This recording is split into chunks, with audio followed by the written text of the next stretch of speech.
आप देख रहे हैं हमारा खास पॉडकास्ट शो जागो मनुष्य। इस शो के जरिए हमारे खास मेहमान संतान दल के प्रेसिडेंट शंकर सरकार जी आप सभी को प्रकृति व ब्रह्मांड के प्रति जागरूक करेंगे। इस शो में बात होगी धर्म की, राजनीति की, जाति की और तमाम उन मुद्दों की जिन्होंने लोगों को बांटने का काम किया है।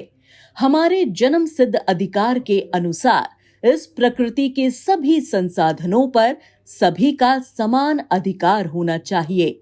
इन सभी विषयों पर देखिए हमारा ये खास पॉडकास्ट शो जागो मनुष्य।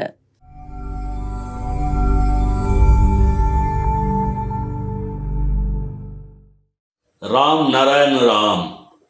पूरी दुनिया में देखिए, जो देश ताकतवर है वो छोटे देश, छोटी जाति और छोटे समुदायों का शोषण कर रहा है।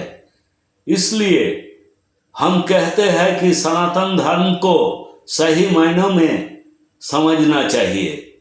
प्रकृति के नियमों, उसके कार्य प्रवाह, उसकी गति, उसका बलिदान, उसका आत्मनिवेदन जो भाषा से परे है, ज्ञान से परे है, गुण से परे है, भावना से परे है, उसका अनुसरण करना चाहिए। अगर हम ये करें तो हमें किसी चीज का कमी नहीं होगी। हमारे लिए तो आकाश और प्रकृति ही सब कुछ है, उनके बाहर हमारी कोई सोच नहीं है। सबसे दुखद बात यह है कि आज इस धरती पर 400 से भी अधिक धर्म है। क्या ये हो सकता है कि सर्वशक्तिमान जिसने हमें बनाया उसने हमें बिना धर्म के पैदा किया? अगर धर्म के बिना कुछ नहीं हो सकता तो हमें धर्म लेकर ही आना चाहिए था। लेकिन धर्म तो इंसानों ने बनाया, और धर्म के नाम पर लड़ाई ये किस हद तक जायज है?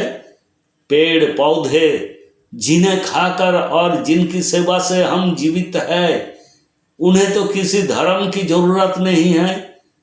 ना उन्हें अस्पताल की जरूरत, ना स्कूल कॉलेज की, ना मठ मंदिर की। ये इंसानों को समझना होगा। जब तक हम उनकी तरह ज्ञानी और सहनशील नहीं बनेंगे, हम एक दूसरे के शत्रु बन के रहेंगे। पृथ्वी का 3/4 हिस्सा पानी है और उस पानी के नीचे अनगिनत जीव जंतु है। उनमें कोई लड़ाई नहीं है, न धर्म को लेकर, न खाने के लेकर, न रहने के लेकर। वहां सब गिव एंड टेक के सिद्धांत पर जी रहे हैं। केवल आत्मरक्षा की प्रवृत्ति है, लेकिन शोषण नहीं है। इसलिए मुझे लगता है कि संतान दल का जो सिद्धांत है, हमारे महागुरु बालक ब्रह्मचारी जी का जो दृष्टिकोण है और जो सोच है, उसका पालन जरूरी है। हमारे महागुरु जी ने कहा है कि हम सब प्रकृति से आए हैं। हमारे शरीर, मन, आत्मा सब पंचभूत से बने हैं। मन जो अंतरिक्ष से आया है, वो एक चुंबकीय शक्ति है। हर इंसान 50,000 करोड़ चैतन्य आत्माओं, भावनाओं से बना है। जब तक हमारा शरीर संतुलित है, समाज भी संतुलित रहेगा। लेकिन समस्या तब आती है जब व्यक्ति सोचता है मैं ही खाऊं, मैं ही जीवित रहूं, बाकी जाए भाड़ में।